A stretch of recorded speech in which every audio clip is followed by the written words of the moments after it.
जब भी कोई व्यक्ति गौतम बुद्ध के संघ में शामिल होता था तो बुद्ध उसे सबसे पहले शांत रहने के लिए कहते थे। ध्यान की अवस्था में जाने से पहले उस भिक्षु को शांत रहना सिखाया जाता था। आज के दौर में हर तरफ सौरी शोर है। इसकी वजह से दिमाग में तनाव पैदा होना लाजमी है। ऐसे में अगर आप हर रोज कुछ देर मौन रहने का अभ्यास करते हैं तो इससे आपके तनाव पैदा होने वाले हार्मोन के लेवल में कमी आती है।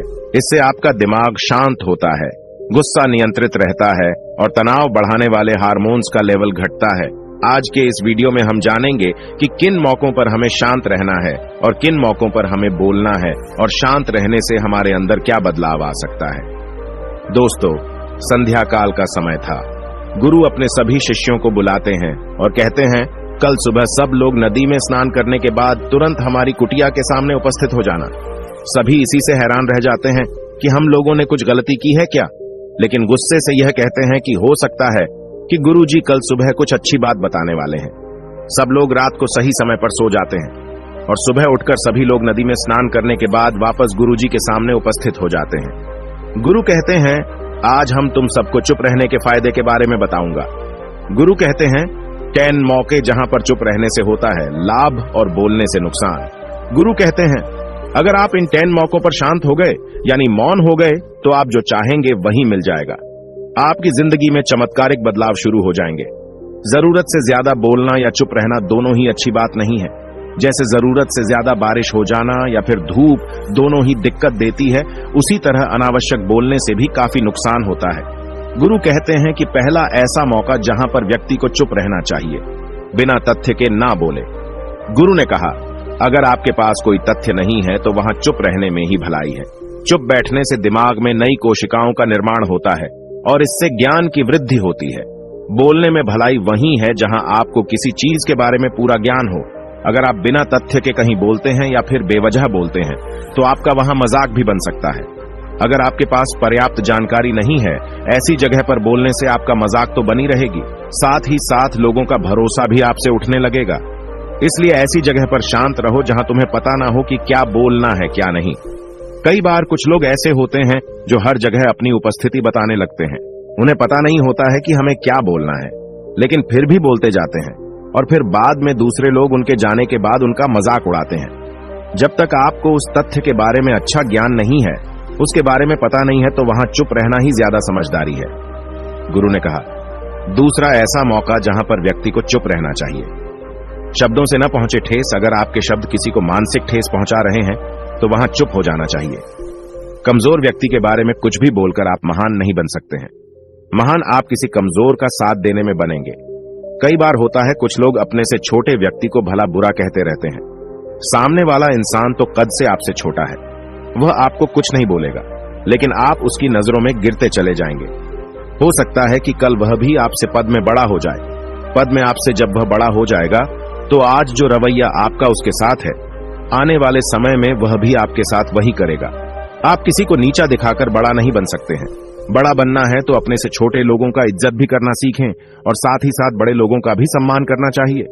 लोगों को लगता है कि अगर वह अकड़कर बोलेंगे और सामने वाले को नीचा गिराने की कोशिश करेंगे तो वह बड़े बन जाएंगे, तो यह उन सब की भूल है। बड़े होने की बजाय आप उनकी नजरों में गिरते चले जाएंगे। गुरु ने आगे कहा, इसलिए शिष्यों, तुम सब जब भी बोलना आदर भाव से बोलना, ताकि तुम्हारी बात लोगों को अच्छी लगे। बोलने में भाई बहन, माता पिता, मित्र इत्यादि संबोधन शब्दों का इस्तेमाल जरूर करना। इससे तुम्हारी मान प्रतिष्ठा तो बढ़ेगी ही, साथ ही साथ लोगों की नजरों में तुम समझदार व्यक्ति बनते जाओगे। गुरु ने आगे कहा, तीसरा मौका जहां पर व्यक्ति को चुप रहने में ही भलाई है। क्रोध या घृणा करने वाले लोग, जब कोई अपना या सगा संबंधी आप पर क्रोध कर रहा हो, आपका अपमान कर रहा हो, तो आपको उस वक्त चुप रहना चाहिए ताकि सामने वाले का गुब्बारा पूरी तरह से फट जाए। आप यदि सही हैं तो उसे कतई माफीनामा गए और चुप रहकर ही सही समय का इंतजार करें। वह खुद आपसे माफी मांग लेगा जब उसे अपनी गलती का एहसास हो जाएगा। गुरु आगे कहते हैं कि अगर आपका कोई सगा संबंधी आप पर क्रोध कर रहा हो और आप उस समय शांत हैं, तो यह आदर सम्मान देने की निशानी होती है। इससे न कोई छोटा होता है और न ही बड़ा। अगर आपको क्रोध आ रहा है तो आप या तो वहां से किसी का अनादर किए बिना चले जाएं या फिर चुप रहें। क्रोध करने से आपके रिश्ते खराब होंगे। क्रोध करने से हमेशा क्रोध करने वाले व्यक्ति का ही बुरा होता है। गुरु आगे कहते हैं कि एक बार की बात है, एक सांप जंगल से भागते हुए किसी राजा के घर में पहुंच गया। लोगों ने छेड़खानी की तो वह बहुत ही गुस्सा हो गया, जिससे घर में जो तलवार पड़ी हुई थी उसी को लपेटकर कसने लगा और धीरे धीरे उसका पूरा शरीर कट गया। यह गुस्सा उसे खा गया। ठीक उसी प्रकार हमारा गुस्सा भी हमारे शरीर को तलवार की भांति काटता रहता है। गुस्सा ध्यान से खत्म होता है प्रतिदिन। अगर आप ध्यान की मुद्रा में बैठे हैं तो आपका गुस्सा आपके नियंत्रण में रहेगा। गुरु आगे कहते हैं कि यह तरीका है कि आप प्रतिदिन ध्यान का अभ्यास करें। इससे आपके शरीर में जो हार्मोन्स गुस्से को बढ़ावा देते हैं वह सब तुम्हारे नियंत्रण में रहेंगे, जिससे शरीर गुस्से पर आसानी तुम्हारा से काबू पा लेगा। लेकिन एक तरीका यह भी है कि जब भी आपको गुस्सा आए तो आप यह समझने का प्रयास करो कि क्या मेरा गुस्सा जायज है या नहीं। हमें वहां पर बोलना चाहिए कि नहीं। जब आप खुद इस बात का आंकलन लगा पाएंगे तो आपको खुद पता चल जाएगा कि हमें गुस्सा करना चाहिए या नहीं। फिर भी आपको गुस्सा आ रहा है तो आप वहां से हटने का प्रयास करें, वहां से दूर चले जाएं। धीरे धीरे समय के साथ आपका दिमाग शांत हो जाएगा। गुरु ने कहा, चौथा ऐसा मौका जहां पर इंसान को बहुत ही समझदारी के साथ काम लेना चाहिए, वहां पर आपको चुप रहना ही चाहिए, जहां पर उस मुद्दे से आपका कोई संबंध ना हो। अगर आपका किसी मुद्दे से कोई संबंध ना हो तो वहां आपका चुप रहना बनता है। बिना किसी वजह अगर आप दूसरे के मुद्दे पर बोलेंगे तो यह आपके लिए अनिष्टकारी होगा। इसमें केवल और केवल आपका ही नुकसान है। जल्द ही आप किसी दो लोगों के बीच हो रहे विवाद में जल्दी अपनी टांग न डालें। अगर सामने वाला आपको बुला रहा है अपना झगड़ा शांत करवाने के लिए तो ही आप वहां पर जाएं। किसी की व्यक्तिगत जिंदगी में दखल अंदाजी नहीं देनी चाहिए जब तक कि वह व्यक्ति आपको नहीं बुलाता है। अपने झगड़े को शांत करवाने के लिए कुछ लोग फालतू में दूसरे के विवाद में कूद पड़ते हैं। इससे उनके मान सम्मान मर्यादा पर लोग उंगली उठाने लगते हैं। गुरु कहते हैं कि 10 मौकों में 5वां ऐसा मौका जहां पर व्यक्ति को बहुत ही समझदारी के साथ चुप रहना चाहिए। आपके शब्दों से किसी मित्र को हानि न पहुंचे। अगर आपके शब्द सामने वाले के परिवार या मित्रों की प्रतिष्ठा के बारे में बुरी झलक दिखा रहे हैं तो आपको चुप रहना चाहिए। किसी के परिवार या फिर मित्र के बारे में बुरा बोलने से केवल आप ही बुरे बनेंगे। जो चीज आसानी से खत्म की जा सकती है उसे अपने शब्दों से बड़ा न करें। बिना चिल्लाए बात करने का प्रयास करते रहना चाहिए। अगर आप बिना चिल्लाए कोई बात नहीं कह सकते तो आपका चुप रहने में ही भलाई है। किसी पर चिल्लाने से आपके व्यवहार के बारे में पता चलता है। ज्यादा बोलने से चीजें हमेशा खराब ही होती हैं। कई बार कुछ रिश्ते ज्यादा तेज बोलने की वजह से टूट जाते हैं। इसलिए अपनी आवाज में मीठापन लाएं। आपके शब्दों से आपके दोस्त को हानि नहीं पहुंचनी चाहिए। कभी कभी दोस्तों के जब हम मजाक हैं तो रहे कि आपके शब्दों से किसी का अनादर ना हो। मजाक को भी हमेशा शब्दों के मायने में ही रखें। जहां किसी को शब्दों से चोट लगे वहां चुप हो जाएं। ज्यादा बोलने से हमेशा नुकसान ही होता है। किसी और की प्रतिष्ठा को अपने शब्दों के माध्यम से उसे हानि नहीं पहुंचानी चाहिए। यदि आपके शब्दों से किसी और की प्रतिष्ठा को ठेस पहुंच रही है तो वहां आपको चुप हो जाना चाहिए। जब कोई व्यक्ति आपके सामने नहीं है तो आप उस व्यक्ति के बारे में बुरे शब्द किसी तीसरे व्यक्ति के सामने न बोलें। गुरु कहते हैं, छठा मौका जहां पर व्यक्ति को चुप रहना चाहिए, जब कोई कर रहा हो किसी की बुराई।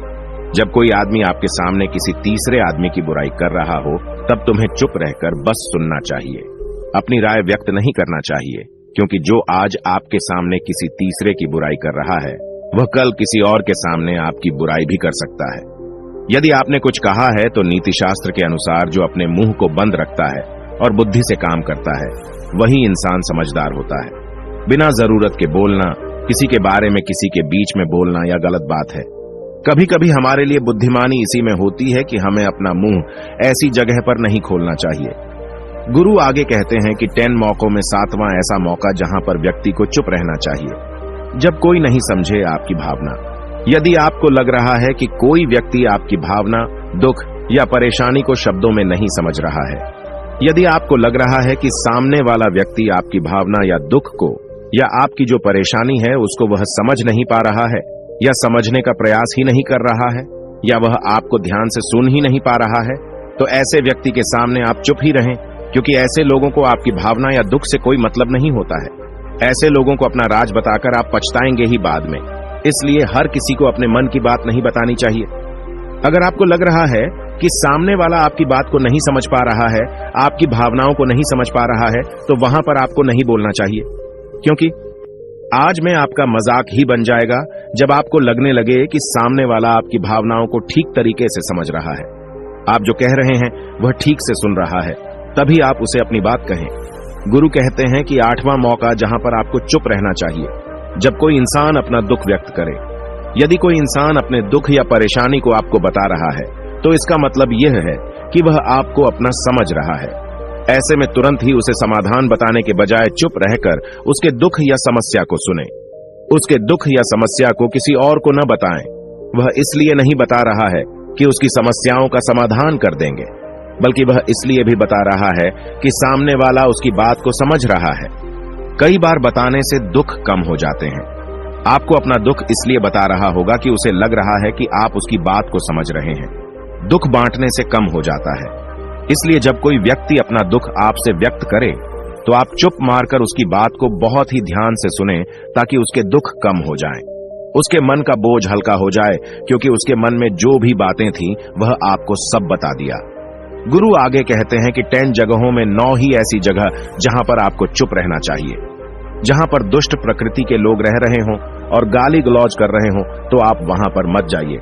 ऐसी जगहों से आप चुपचाप निकल जाएं, अर्थात अपनी प्रतिक्रिया दिए बिना आप वहां से चले जाएं, क्योंकि जिसकी जुबान खराब होती है, जो दुष्ट प्रकृति के लोग होते हैं, उनको आप ऐसे समय में नहीं समझा सकते हैं। जब उनका दिमाग पूरी तरह से शांत हो जाए, तभी वह आपकी बात सुनेंगे। इसलिए जहां पर दुष्ट प्रकृति के लोगों आपकी बात को न मानते हों और न ही सुनते हों, तो आपको वहां पर नहीं बोलना चाहिए। गुरु कहते हैं कि 10 माह ऐसा मौका जहां पर आपको शांत हो जाना चाहिए। अपनी सफलता का राज हर किसी को न बताएं। कई बार होता है कि कुछ लोग जो सफलता को बहुत ही जल्दी अर्जित कर लेते हैं, वे हर जगह अपनी सफलता का ढिंढोरा पीटने लगते हैं। ऐसे में क्या होता है कि कई लोग आपकी सफलता से खुश नहीं होते हैं। अगर आप अपनी सफलता का जबरदस्ती लोगों में ढिंढोरा पिटवा रहे हैं, तो लोगों की नकारात्मक ऊर्जा आपको प्रभावित कर सकती है। जब आप सफल होंगे तो सबको पता चल जाएगा कि आप सफल हो गए हैं। ढिंढोरा पीटने से नुकसान आपका ही होगा। इतना कहकर गुरु ने कहा, शिष्यों, आज के लिए बस इतना ही। अगर तुम सब मेरी इन 10 बातों को अपने जीवन में अपना लेते हो, तो तुम सब काफी हद तक परेशानियों से बचे रहोगे। यहाँ से जाने के बाद मेरी यह बातें आपके जीवन किसी वरदान से कम साबित नहीं होंगी। दोस्तों, मुझे उम्मीद है इस वीडियो से आपको बहुत कुछ सीखने को मिला होगा। अगर आप नए हो तो हमसे जुड़ने के लिए इस चैनल को सब्सक्राइब करना मत भूलिएगा।